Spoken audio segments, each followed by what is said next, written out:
Hello and welcome to Talking Tudors, a fortnightly podcast about the ever-fascinating Tudor dynasty. My name is Natalie Grueninger and I'll be your host and guide on this journey through 16th century England. Are you ready to step through the veil of time into the dazzling and dangerous world of the Tudor court? Without further ado, it's time to talk Tudors.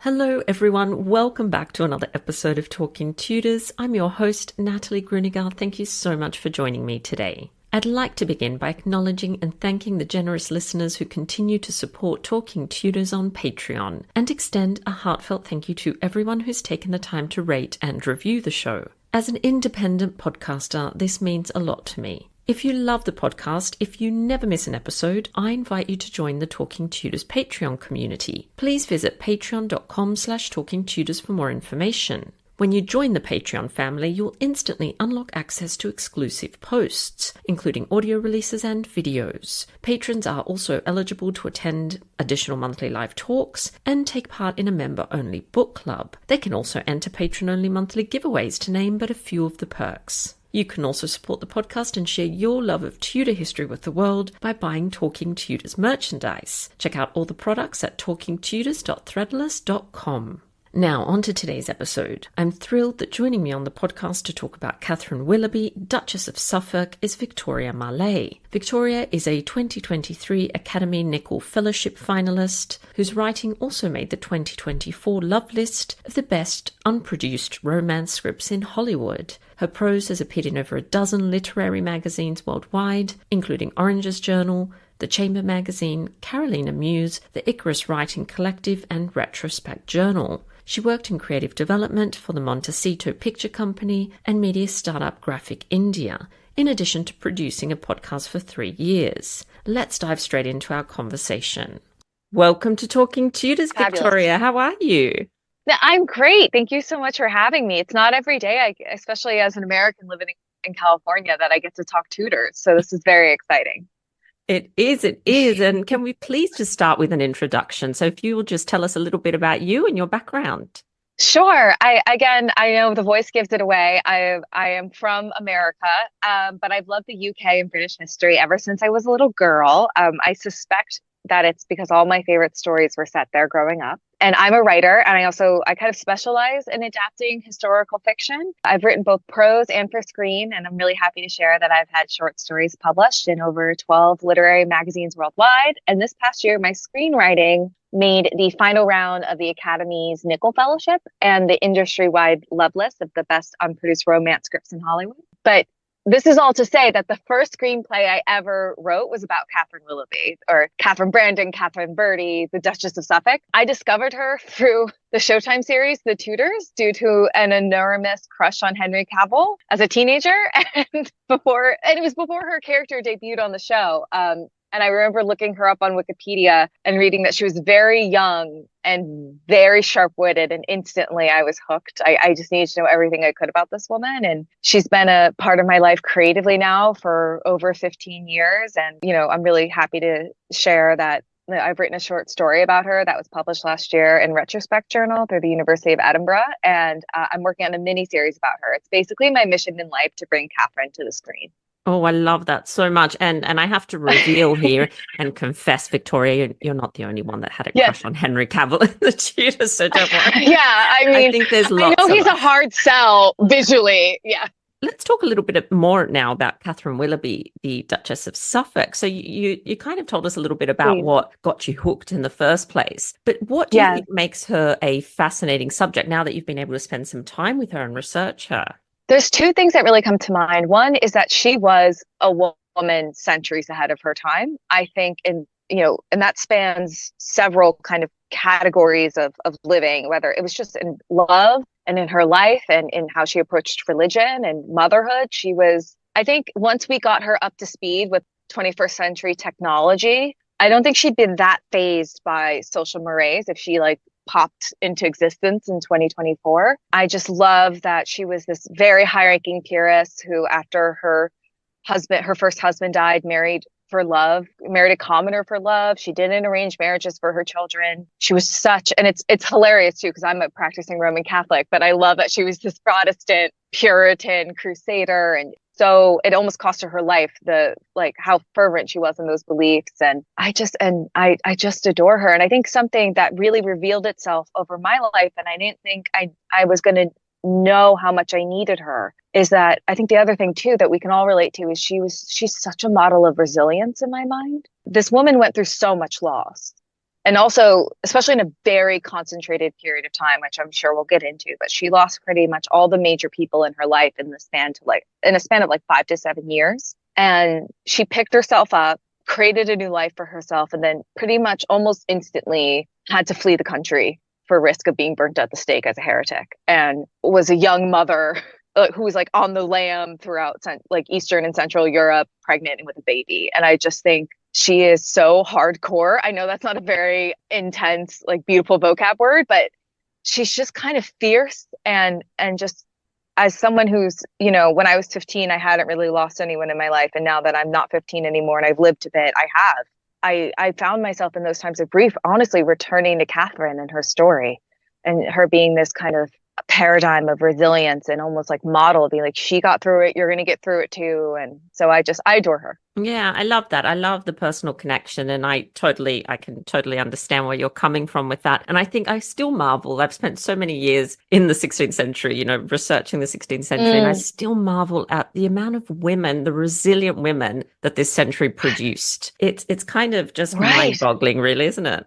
Yeah, these women, I think it's also, again, just to like put on my screenwriter hat for a second, it's why I want to bring as many, even though period pieces are expensive, I want to bring as many of them on screen as possible, because I don't want to speak for anywhere else in the world, but it feels like in America, we want to go back to this time period where women were subservient and docile. And like, I'm so sorry, they were never subservient and docile. Even though these women were in corsets and skirts the size of my car, they were getting stuff done and fighting for what they believed in, and losing children and loved ones left and right, and pushing on anyway. And I bow down.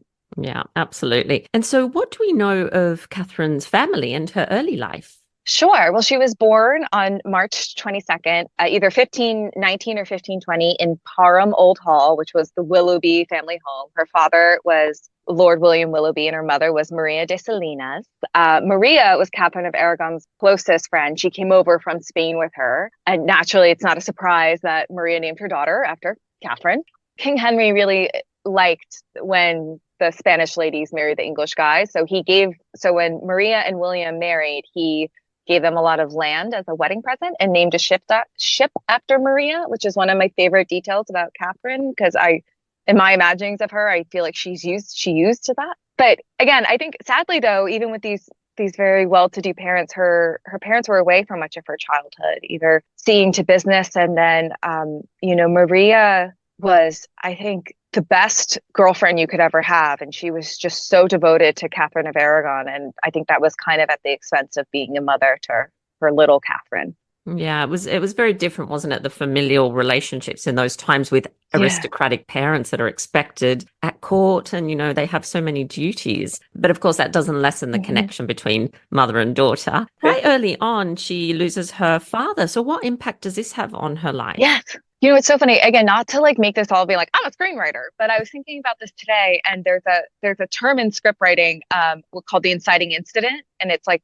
the main character's living their life, and then something big happens that forever changes the course of their lives and sets all the action of the movie or the television series into motion. And I kind of feel like William Willoughby dying was Catherine's inciting incident. So he died when she was like 6 or 7. In 1526, and her uncle, Christopher Willoughby, tried to take Catherine's inheritance by attacking Maria. And again, like you said, Maria might not have been the most present parent, but obviously she, like Maria, was fought back and wanted her daughter's inheritance to stay with her. But I love that I'm speaking to a bunch of Tudor fans, but experts even. But, when the father of a noble child died, they would become, especially I think one of Catherine's status and with a lot of money attached to her head, she became a ward of a crown and her wardship would be sold through the crown. So especially since Catherine was set to inherit a lot of money, her wardship was sold to someone of wealth and position for a very high price so they can make money from the administration of her affairs. So that being said, it's not very surprising that it went to King Henry's best friend, Charles Brand, and he bought her wardship in March 1529 for nearly £3,000, which I know was like an incredible amount of money back then. And so Catherine moved in with the Suffolks to Westhorpe in, I think, 1528. Yes, wardships were really big, lucrative business in Tudor England. It's sort of a bit foreign idea to us, isn't it? That you can, even though the mum's alive, but she gets sold to someone else. It's like quite confronting. And even if she remarries, I know people tried to regain their children after they remarried, and that was still really, wow. Really difficult. Yeah. I'm happy my mother and my sister and I don't exist during that time. I don't think anyone would want Julie to put a met his match in my mother if he tries to do that to her. And so what was Catherine's time like as a ward with the Suffolks? I think in my mind, I think it was when she was just a ward, it was actually probably pretty lovely because I think she had a family finally. Suddenly she had two playmates in Frances and Eleanor Brandon, Charles's daughters, who were a couple years older than her. And then she was betrothed to Charles's son, who's a few years younger than her. So I don't know. This is me making an educated guess from the research. I think there was a lot of play and happiness and companionship. And then, her kind of like surrogate mother was Mary Tudor, the French queen, who I know probably was in charge of educating the girls and running an estate. Because I think something I always try to explain to people who do not talk Tudors as fluently or often as we do, is that I don't think you understand, like, these estates were basically the size of mid-sized companies today. Like, these women were running mid-sized companies.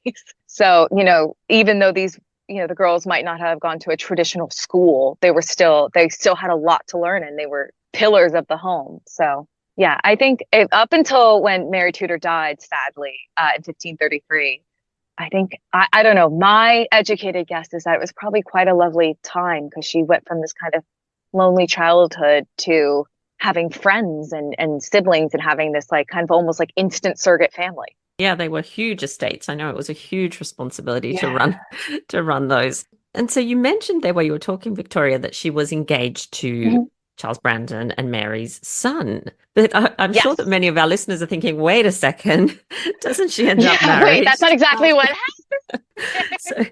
So when is the marriage to the Duke first mooted and how does this come about? Well, so crazily, it happens swiftly. And I have read things where people are like, there might have been, as we say in America in the industry, some Me Too things that were happening between Catherine and Charles. But again, that's all valid speculation that I don't think I'm necessarily qualified to speak on. But basically, Frances's wedding is in 1533. And then within like a month or two, Mary Tudor dies in June. And then in September, Catherine marries Charles. And so again, my educated guess, because also, by the way, friends and family, Catherine is like 13 or 14 and Charles is 48. So he is like, imagine my shock when I was 15, when I'm like, wait, he's not 24-year-old Henry Cavill? So kind of, I think so. I think it was something that happened kind of almost in an avalanche. I think it was probably in my research. And then again, just trying to make an educated guess. I think it was to make sure that, Charles was known for not being the most financially savvy of gentlemen. And I think Catherine, if there's a way for Catherine to secure her inheritance, or at least make sure it stays with her and her husband rather than goes to the uncle, I think it was one of those kind of convenient financial situations. And she was already in the house and might as well just have her get married. But like, even if you imagine like Charles Brandon was like Robert Downey Jr., like Silver Fox, like that's still so much for like, what was I doing at 13? Absolutely nothing. I feel like she totally had her childhood and innocence stolen from her. And and even for that time period, like Chapuis, the Spanish ambassador, mentioned the wedding in a letter, because I think even back then, I was like, oh, wow, that's a big age gap. Yeah, I totally agree with you. I think it still would have been very confronting even for the time, even though, of course, marriages with very young women happened, and there's several examples, lots of examples. Yes. I think that is still quite young because she's still only around 13 or 14, as you've said. So how did she cope, this young woman? How did she cope with married life to the Duke of Suffolk? I don't know. Again, this is like the one time I want, like, how did you, Catherine? Because go off, queen. I think it had to have been the term that comes to mind is a baptism by fire, because again, she's probably running the estate. And this is something I try to explore in my series about her. It's like your surrogate father is now your husband, and you're having sex with a man that you kind of saw as your father, but now again, it's like, please the husband, give him a child. And you're like, oh, okay, that's a big shift. And then her older sisters are now her stepchildren. It's all very bizarre. And as we talk about her life, she managed to build this beautiful life for herself. And I think if she'd gone stark raving mad, I don't think any of us would have blamed her, at least modern us. But so I think there was maybe some relief because Charles's son, who was her original betrothed, died 6 months after her marriage to Charles. And then also, I think she was trying to find her footing in a very tumultuous political time, because this is when Catherine of Aragon is formally getting divorced and Anne Boleyn's being put on the throne, and they're splitting from Rome. And most sources say that Catherine's first appearance at court was likely Princess Elizabeth's christening in 1533, which also, that's another thing too. You go from this kind of bucolic, like comfortable, but I'm guessing not too lavish of a life in the countryside. And then all of a sudden you're at court, which is like, in my mind, again, if I was explaining it to like the average American, it's like Hollywood and DC like mashed together. Yeah, certainly a dangerous environment. There's no doubt about that. Yeah. So much for her to deal with and contend with at such a young age. It's incredible, isn't it? She had her kids with Charles at 15 and 17. She did her duty. She popped out those babies too. I think it also speaks to her resilience, because she was handed a lot to contend with, and she rose to the challenge. Yeah, she sure did. You talked about the fact that there's a lot of turmoil going on, especially in terms of religion, with lots of changes, lots of disgruntled people, lots of people not knowing how they're supposed to worship, etc. So what do we know about Catherine's religious beliefs and also her relationship with Catherine Parr? Oh, yes. This is, I think, one of the best friendships in the Tudor period. I mean, obviously, I'm very biased. I love Catherine, as I call her, my Catherine, and Catherine Parr. I think it can go probably understood that Catherine, was born and baptized Roman Catholic. And I think and this is where the truth is stranger than fiction. And I think if I came up with this, I'd have an executive tell me it's too on the nose. But the man who became her major religious adversary was her godfather. Bishop Stephen Gardiner was her godfather. And again, you can imagine that, she was probably, again, raised practicing Roman Catholic. Her mother is Spanish, all that good stuff. And then it's believed that Catherine converted sometime in the back half of the 1530s. And Catherine Parr was a big part of that. I think their friendship came from a place where, I'll just say Parr and Willoughby for this bit, just so we don't lose our minds. On the page, it's kind of easy because I can spell someone's name with a K and someone's name with a C, and it helps the reader. But basically, Parr was 8 years older than Willoughby, and their mutual concern for the religion and learning was a major aspect of their friendship, and I think something that really united them. And I think Parr was kind of almost really introduced her to a lot of the new teachings, which is really exciting. And then when Henry married, fast forward a bit, when Henry married Catherine Parr in 1543, Willoughby was one of the 17 guests at her wedding at Hampton Court. So I think their friendship was something that was so central. It wasn't just based on kind of like the shared experiences they had where, because I know Catherine Parr had been widowed young, married to a man much older than her. So there was a kind of shared, help me. In my script, it's definitely, she's like, oh my God, you're being nice to me.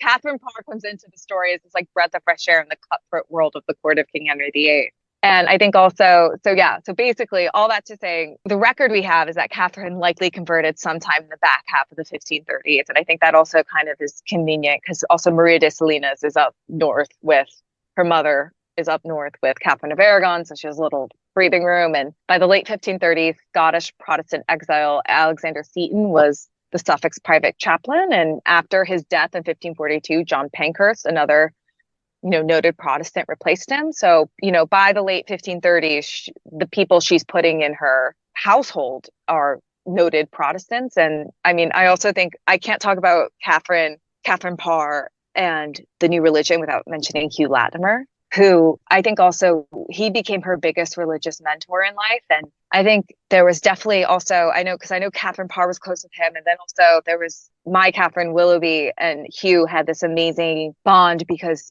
Hugh Latimer started as a very staunch Catholic and like graduated from, I can't remember if it was Oxford or Cambridge, but like was so against the new religion, and then slowly had his mind changed. And he came to court in 1530. So I think it's sometime between like 1533 and 1539 that Catherine kind of saw the light. And then by 1539, or saw the light of the Protestant religion. I'm not saying one's better than the other, but for her, she preferred it.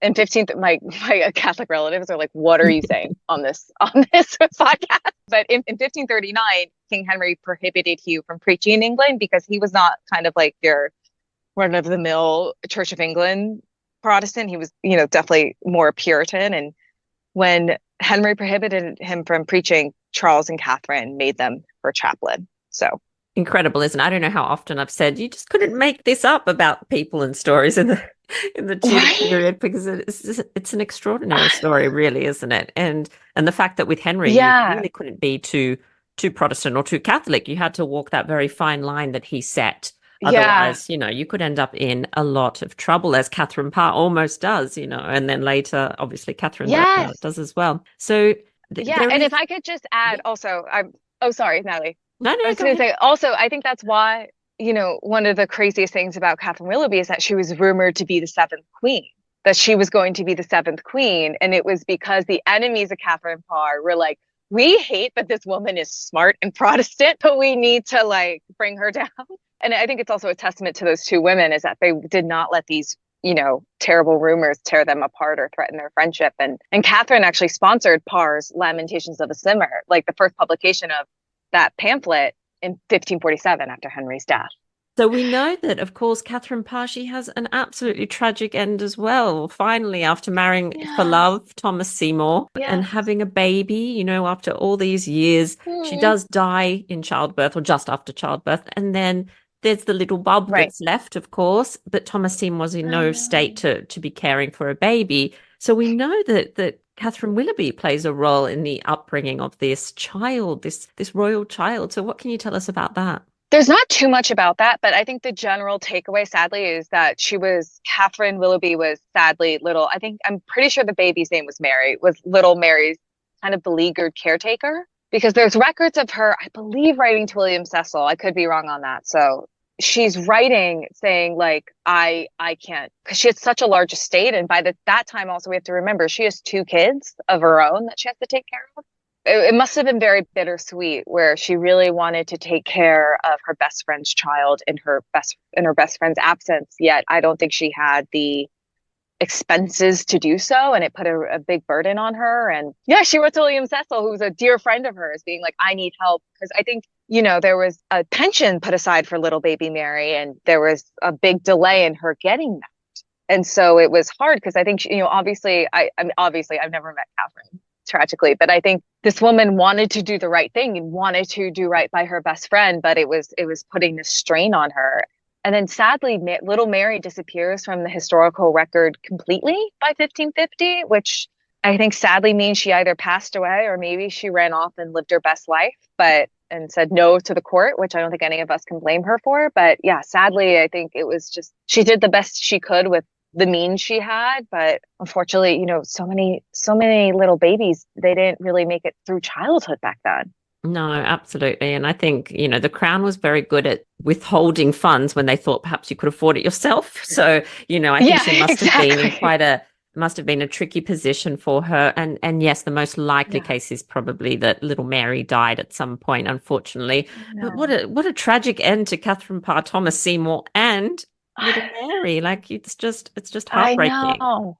Heartbreaking. And then of course, I know, like, you survived Henry VIII for this. Like, that's I know, it's mind-boggling, isn't it? Absolutely. And so Catherine herself, of course, does lose people close to her as well. So Charles Brandon Yes. dies in 1545. So what's life like for Yes. her after his death?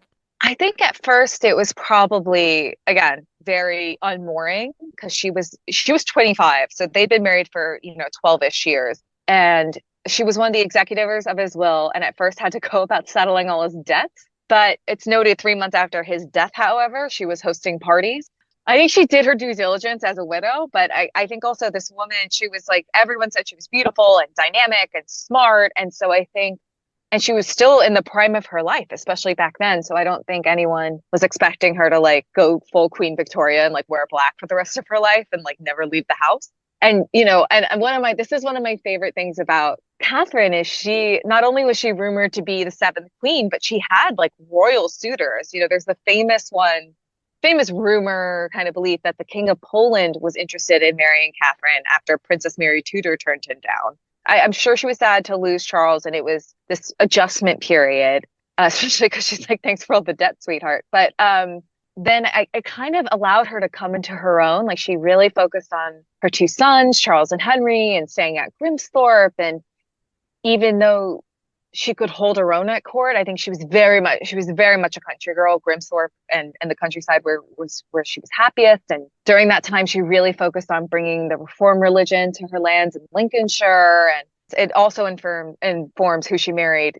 Why she didn't marry a king or be a mistress of a king and married her stable master is because she refused to arrange marriages for her two sons, which was kind of unheard of for that time, especially because her sons would have made great matches, in the whole like arrangement game back then. And of course, the story of the two sons is another one of those moments where you just think it's really, you couldn't have made it up. So do you want to tell us the tragic end of her two children, her two sons? When I remember reading that for the first time, perversely almost, it was one of those moments where I'm like, this has to be a movie. Or this has to be on screen in some capacity, because how on earth did this actually happen? And then this woman loses everything. And because I know her two sons were her everything, and then she has to go rebuild her life. So, but basically in 1549, both of the boys were studying at St. John's College in Cambridge under Dr. Thomas Wilson, and Catherine took it and again, she was just such a doting mother. Like she took a house nearby when they went to school to be near them. I think she so enjoyed being part of their lives. And that's, again, another educated guess, because I think I can only imagine if she had this lonely childhood when she got babies of her own. She's like, I'm doing things differently. Like we all do when we have children. We're like, I'm not going to be my mother.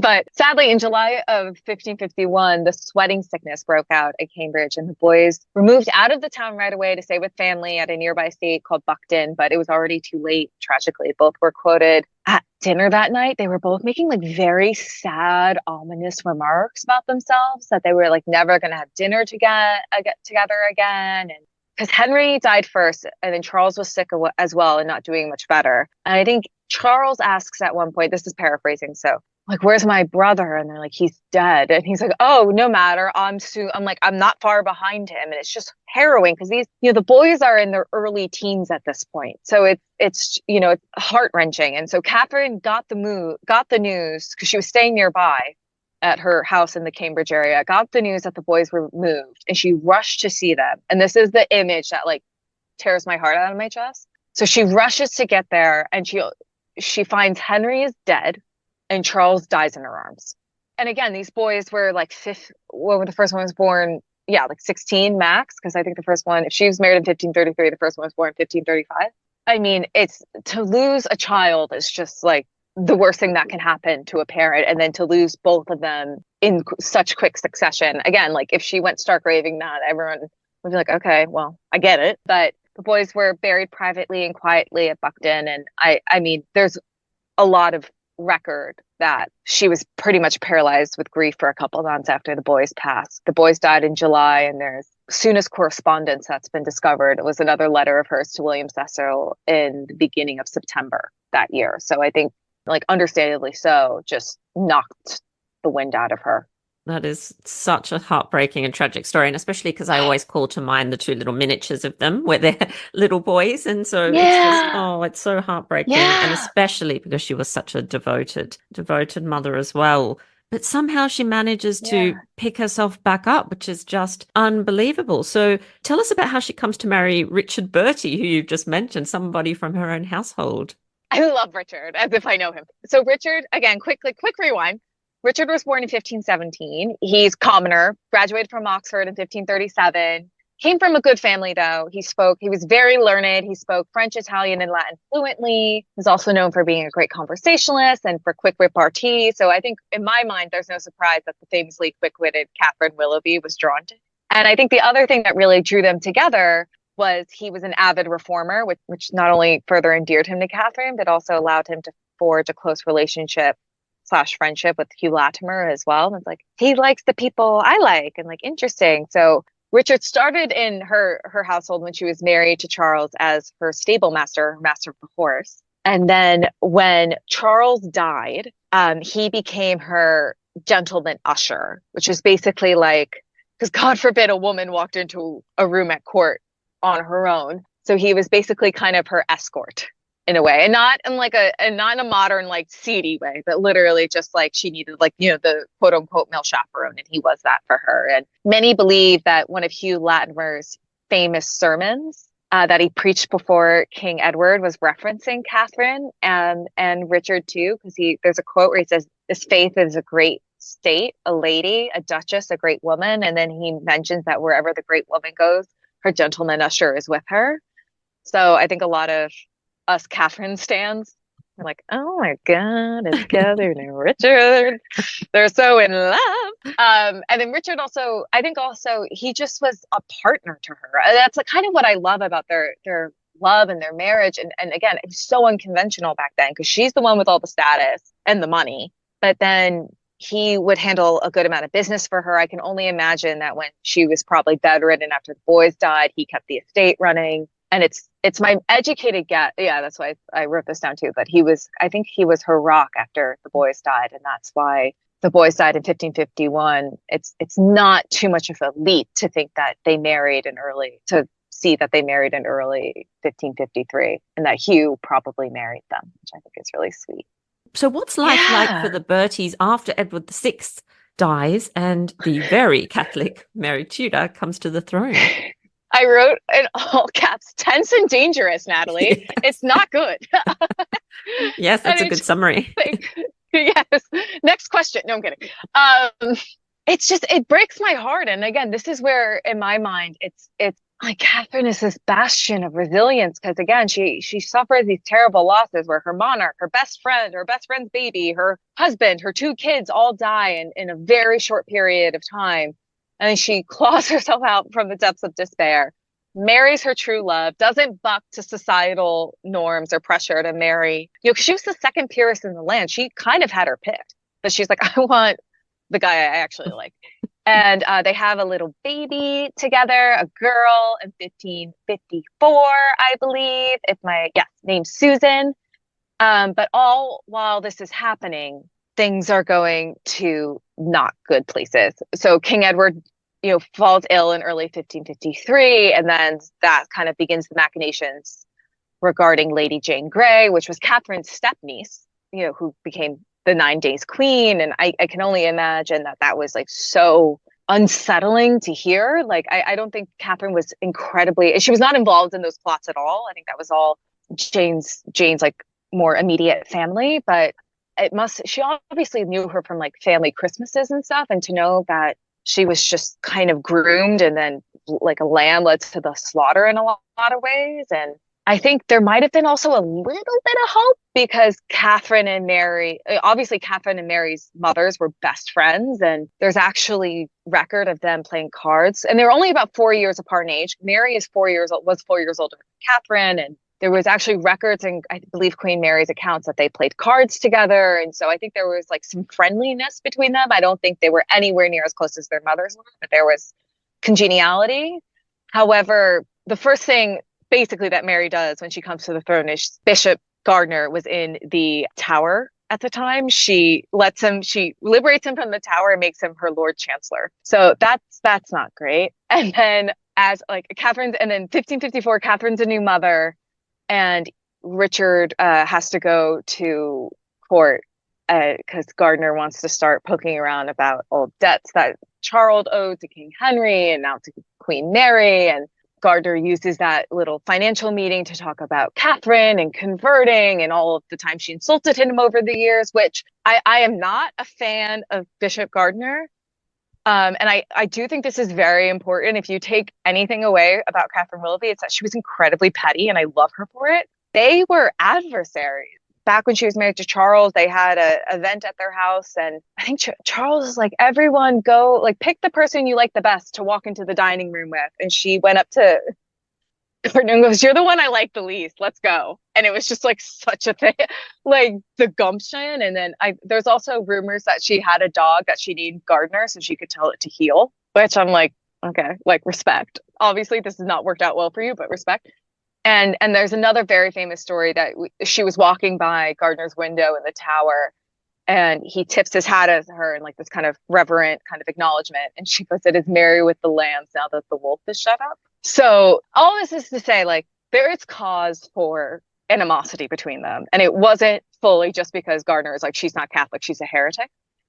So basically after that meeting, Richard, I think, really kind of proves that he is a wonderful, caring partner and not just kind of like married this beautiful, rich woman. They start launching a plan where he goes abroad to Europe and to collect, quote unquote, the debts to pay to Queen Mary, and kind of starts getting them established in the Low Countries or outside of England, so that by 1555, I think it's on New Year's Day, 1555, yes. And by New Year's Day on 1555, Catherine and Susan and a very small band of servants escaped from London to the Low Countries. And again, apparently this amazing cinematic kind of chase that happened because Gardiner had been watching Catherine. Catherine had since relocated to London, and Gardiner had kept very close eyes on her.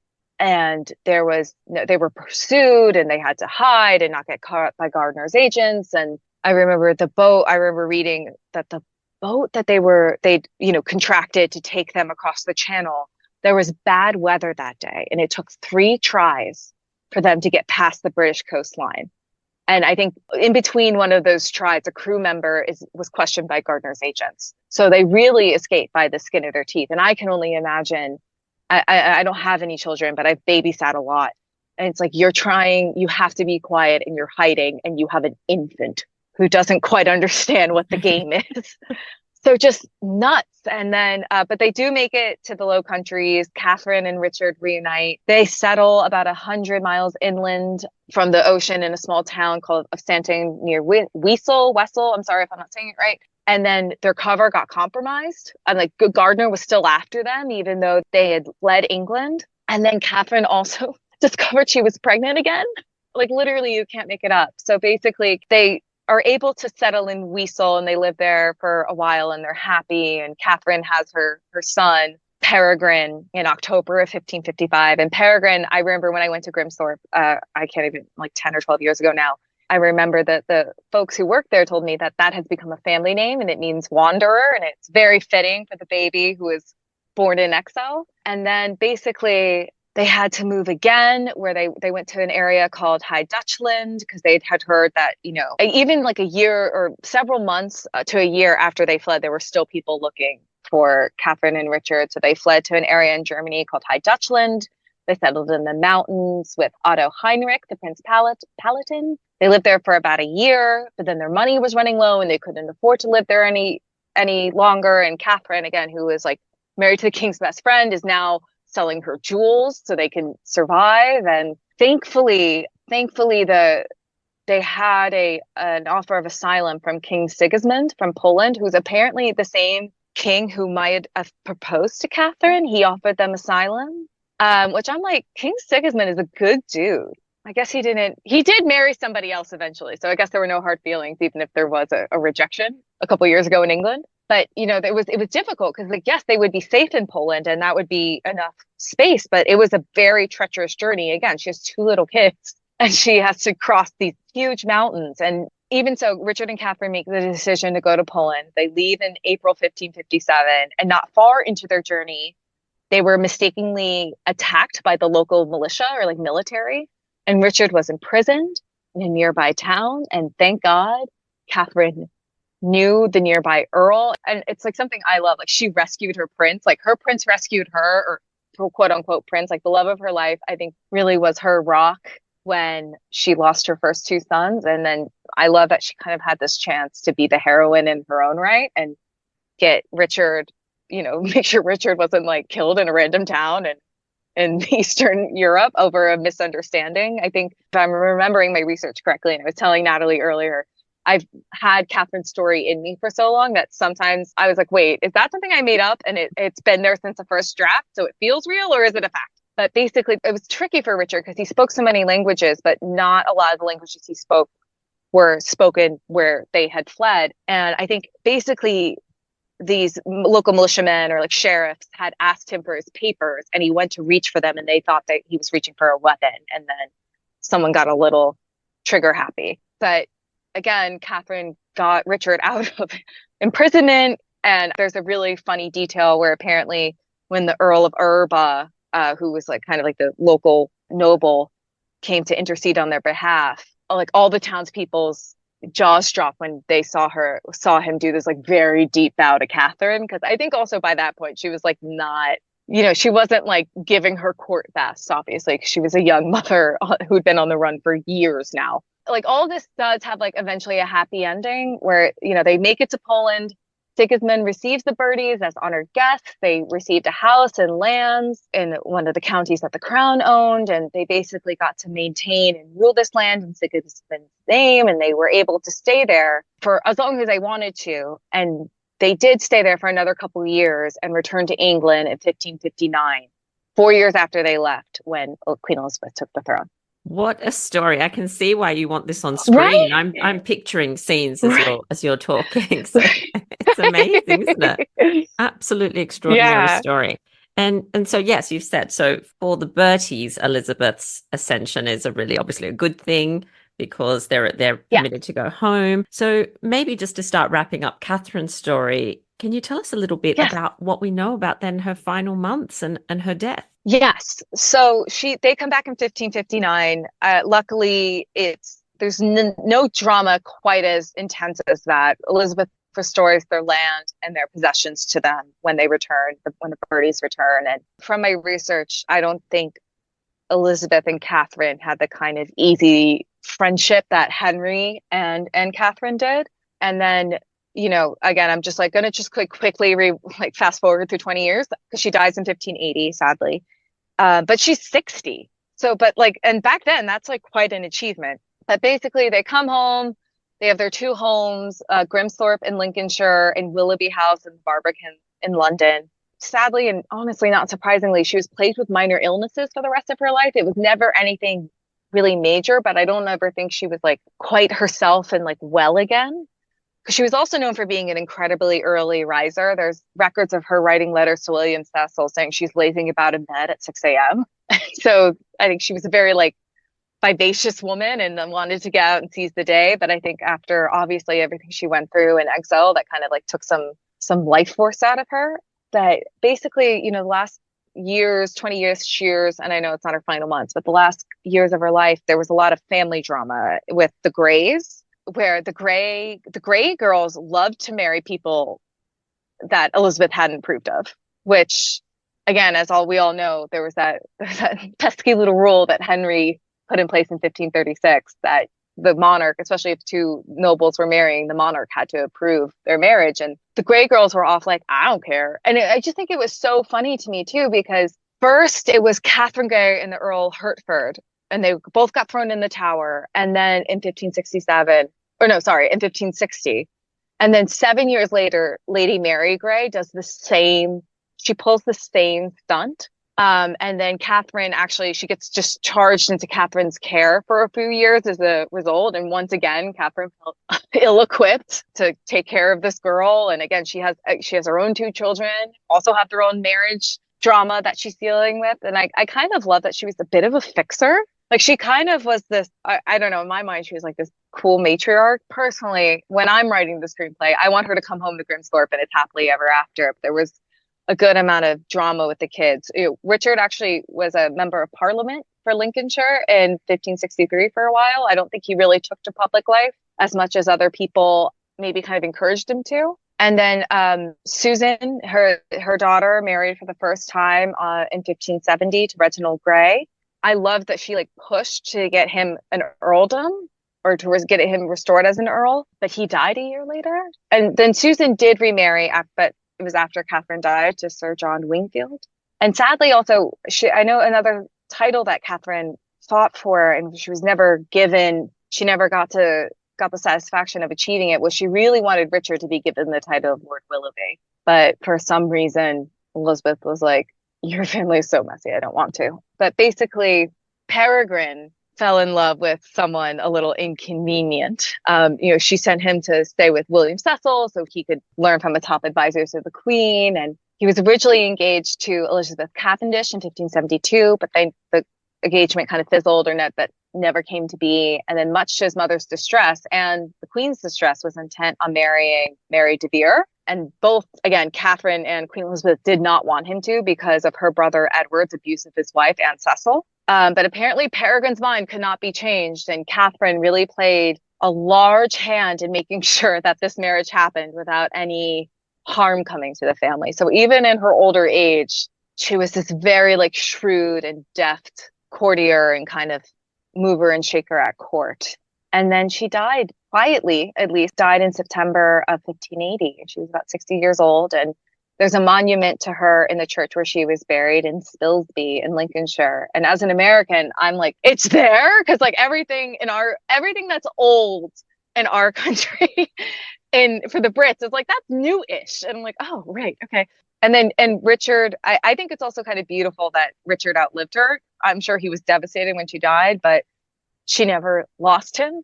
And he did pass away about 18 months later. And I know they're buried next to each other. Wow. All in all, a happy ending. What a story. But, it's absolutely extraordinary. Full of drama. Absolutely full of drama. That is incredible. And just before we do our little 10 to go questions with you, I wanted, because you said, of course, that you're writing, you want to get Katherine on screen, etc. So talk to us a little bit about your views on adapting history for fiction and film. It's quite a controversial topic. So let's see how we go. It is. And I see both sides of the debate because I'm a writer, but I'm also a history buff. I feel that like little flare of anger when it's like, no, but it was like this. You people changed it and that's not correct. However, I remember I always call to mind this quote that this brilliant playwright Octavio Solis told me in one of my drama classes, my first year of uni. You are a dramatist first. And ultimately, fiction writers aren't serving, like we're not serving the facts or trying to get as close to the facts as they can, as historians are. And I'm not trying to talk down to historians because and documentary, like people who make documentaries, because it's so amazing and so vital. But ultimately, if I was writing a screenplay and trying to get everything right, I wouldn't be doing my job. There's another great quote from Blake Snyder, who's like this big screenwriting guru. He wrote one of the biggest kind of like intro to screenwriting books, where he says, screenplays are Swiss clocks of emotion. So as a screenwriter, I'm serving an incredibly specific storytelling structure, plus this kind of emotional truth that I've hopefully paired appropriately with the person I'm writing about. And that's kind of what my North Star has to be. I just think of like my own mini series about Katherine, and I would love to write, like we went to Santon and then we went to Wiesel and then we went to High Dutchland and then we went to Poland. But given like the time I have, especially with executives in the film industry, it's like, we got to go from like Santon to Poland. I'm sorry. It's finding ways to condense as much time. And I think also, this might be controversial, but if we did exactly how it happened, it would not be as entertaining. But I think that's also, at the same time, it's why research to me is so important, because doing so helps me find the theme or the message I want to communicate through Katherine's story that corresponds with her extraordinary life. So like the way I look at it is the research provides the foundation for me telling the story.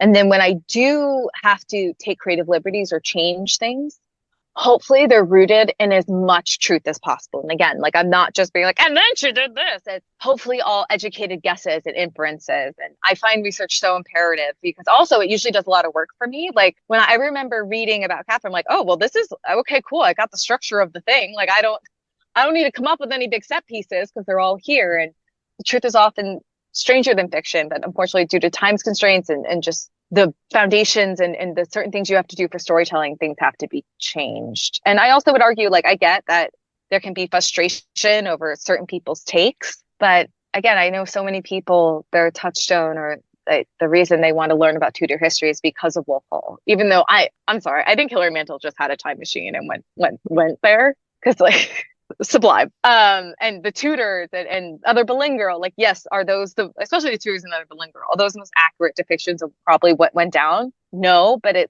my job isn't to depict exactly how it went down. It's to make it feel universal and relatable still. So then people go on Wikipedia afterward and be like, is that true? Is that really what happened? And kind of invite people into that conversation. Yeah, so fascinating to hear your insights from someone that obviously, does sort of both, looks at both aspects. I don't get overly flustered by, things not being accurate on screen. I totally get that you can't portray every little thing that happens in the person's life. I suppose if it's plausible, then I'm happy. And if it's not maligning someone, do you know what I mean? If it's not sort of building this reputation that has no basis, which unfortunately that we do get to see that a lot with the Tudor period. Especially with women. Yeah, especially with women, especially with women. Yeah. And I think, for me, I always say that adaptation rather, it's like the only puzzle I really enjoy. Even though you have to change things, I am trying to change as little as I can and serve this woman and her amazing life as best as I can. And then it's like, okay, well, this is my format that I have to work in. So it's a very weird, but for me, amazingly fun and enriching puzzle and fulfilling puzzle of adaptation. Oh, well, we're all rooting for you and we can't wait to see it on screen. Oh, please. It's going to be amazing. From your lips to God's ears. Yeah, exactly. And so we're up to 10 to go. So 10 quick questions to get to know you. Let's do it. The first one is, what's a place close to home that you like to visit that you find kind of inspirational for you? I live in Los Angeles. So one of my very favorite places is to go to Griffith Park Observatory. It's absolutely beautiful. One of the few very historic feeling places in LA. And the best time to go, in my opinion, is early morning because there's something so kind of almost like magical and tranquil about it. What about the last book that you read or something that you're currently reading at the moment? Doesn't have to be history. The last book I read was about this amazing woman who was my writing partner's great aunt, Elsie Mackay, who was one of the women who tried to cross the Atlantic in the 1920s, trying to be one of the first women to cross the Atlantic. And then what I'm currently reading right now is Barbra Streisand's autobiography, which is amazing. And what about a new skill or a new hobby that you might like to learn? Last year, I went to Mexico and I really brushed up on my Spanish. And I think I need to get back into that because I was actually quite good at it back in high school. And I love being able to speak Spanish, especially when you live in Los Angeles. And I think my ultimate goal is to get fluent. Yeah. Oh, wonderful. That sounds good. And you're obviously very busy. You have lots of projects on the go. So what do you like to do to relax a little bit and unwind? Watch The Real Housewives of Beverly Hills. Yeah. It's a good way to switch off your brain. I can't tell you how important that is to my writing process. The Real Housewives are so important. Love it. Also, play with my dog and go for walks in Beverly Hills. But also, if I'm being honest, The Real Housewives. Yeah, honesty's good. We like it. It's to get to know you. And what about the last film or maybe series, perhaps a series that you loved and binge watched? Oh my gosh. I'm currently binge watching, or I can't binge watch it, which I hate, on Apple TV, Palm Royale. It's so much fun. It's about these very high society ladies in the late 1960s in Palm Beach, Florida. Oh my God. Even if you're not a fan of that type of show, it's Kristen Wiig is amazing. It's an amazing cast and it is a feast for the eyes. And then also, sorry, quickly, British history. The last movie I saw was The Ministry of Ungentlemanly Warfare with Henry Cavill. And absolutely delightful. And again, one of those that movie was based on actual declassified documents in 2016 of Winston Churchill's. And again, that's another example of a story that you're like, how on earth did this really happen? And what about a travel destination, maybe somewhere you haven't been that you would like to visit? Yes, because my toxic trait is I just go to England. I'm a huge mythology nerd too. So I am dying to go to Greece and I am dying to go to Italy because my last name is Male and I'm Italian. So I need to get to the Mediterranean, but I just get distracted and end up in Heathrow. I hear you. Don't worry. I absolutely hear you. So, I know I'm in good company. Now, I don't know if this applies because I know Los Angeles doesn't really have distinct seasons, but Do you have a favorite season? Well, I grew up on the East Coast of New Jersey, so Oh, I grew up with seasons. I love seasons. I think I have the best memories of summer because my grandmother still does. She lives a block in from the ocean in New Jersey, which is not like the cesspool that MTV wanted you to want you to think it is. So I love I'm counting down to when I get to go back to my grandma's in New Jersey and hang out on the beach this summer. and what about an ideal Sunday morning? What does that consist of?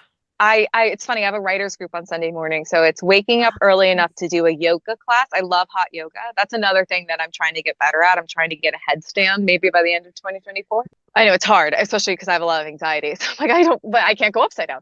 But a yoga class, my writers group, and then walk to church and just kind of maybe like, oh, also because we have a farmer's market in Beverly Hills where I live. So like yoga, writers group, farmer's market, church. Last question for you. When you were a child, what were the sort of careers you envisioned yourself in when you were older? I'm basically doing it, which is insane. But I Amazing. definitely wanted to be a movie star. Like I think part of the reason I was so into Katherine is because I wanted to play her. Yeah. And it's like I am her. They always let Americans be Brits. It's fine. No, I'm kidding. But I came out of the womb wanting to tell stories, and I think I gravitated to acting when I was younger because it was easier. There was like school plays and stuff, and it's only really been the past like 5 to 7 years. I'm like, oh no, I think writing's the thing. That thing I would do and fill notebooks with and never show anyone. I think this actually might be the thing. That and then fashion designer and princess. Oh, see, you had a few. Love it. And the last thing, and I will absolutely let you get on with your day, is the Tudor takeaway. So I ask all my guests for a takeaway, Yeah. something for our wonderful listeners to go off and explore after the episode. Yes, I have two, but I'll be very brief with both of them. If you want to learn more about Katherine, I highly recommend My Lady Suffolk by Evelyn Reed or Evelyn Read. Her last name is spelled Read. That was really the text that unlocked Katherine and her story for me. However, it was written in the 60s and it's sometimes hard to track down a copy of it, which is why I'm coming in with my second recommendation, which you can download right after you finish listening to this episode. Hilary Mantel did a series of lectures on adaptation. It's the Wreath Lectures, which the BBC puts on, and they pick a different expert in a rotating group of fields. So 1 year is like math, 1 year is politics, 1 year is science, and 1 year is art. And I think, and since, Hilary's no longer with us, those lectures to me are like a treasure trove. And I remember Peter Morgan. I actually found out about them through Peter Morgan, who created The Crown. They're like, how do you get inspired? He goes, I listened to Hilary Mantel's Wreath Lectures. I'm like, I'm going to listen to Hilary Mantel's Wreath Lectures. Where are they available? So the Wreath Lectures are a podcast. Okay. So you could go into Apple Podcasts or wherever they're found and look up Hilary Mantel. And then it's a series of 4 or 5 lectures. I think they came out in 2018, 2019. So you might have to scroll a bit. But if you Google Hilary Mantel Wreath Lectures, and Wreath is Reith, you'll be able to find them. And it's just, again, especially that, the Queen's no longer with us. It's just kind of wonderful to have that someone got all of her amazing insight before she left us. Oh, that's a wonderful takeaway. And I have to say, one we've never had in the hundreds of episodes I've done. So well done, you. Thank you. I'm Little Miss Adaptation, right? And I don't think I would be the first person to say, you should all watch Wolf Hall. Like, I don't think that would have been the most original recommendation. So I think I can already recommend season 2 of Wolf Hall. I'm so excited. Oh my goodness, I can't wait. Absolutely can't wait. And I have to thank you so much for this really insightful and entertaining talk. We can't wait to hear about how your work progresses. So please keep me up to date so I can keep everyone up to date. And so if people want to follow your work, are you online anywhere? I am. The best place to start is victoriamale.com. And it's Victoria, like the English Queen or the Spice Girl. And then my last name is spelled M as in Mary, ALE.com. And the nice thing about my website is if you click on the projects tab, you can go to my short story work, and there's a free version of the Duchess of Suffolk story I wrote that's in Retrospect Journal that you can read for free. And it's a quick 1,500 word little ditty. And yeah, and then I'm on Instagram at VictoriaMale1, and I'm on Twitter, because I refuse to call it X, at Victoria Male. It's so funny how everyone still calls it Twitter. I do find that quite comical, I have to say. Well, thank you again. It's been an absolute pleasure, and I look forward to talking to you again in the future. Hopefully I'm here promoting the Duchess of Suffolk miniseries. Well, that brings us to the end of this episode of Talking Tudors. Thank you so much for joining us. I absolutely love to hear from listeners, so if you have any comments or suggestions, or just want to say hi, please get in touch with me via my website, www.onthetudortrail.com, where you'll also find show notes for today's episode. If you've enjoyed the show, please share the podcast with friends and family, and don't forget to subscribe, rate, and review. I also invite you to join our Talking Tudors podcast group on Facebook, where you can interact with other Tudor history lovers and hear all the behind-the-scenes news. You'll also find me on Twitter. My handle is On The Tudor Trail, and on Instagram as The Most Happy 78. It's time now for us to re-enter the modern world. As always, I look forward to talking Tudors with you again very soon.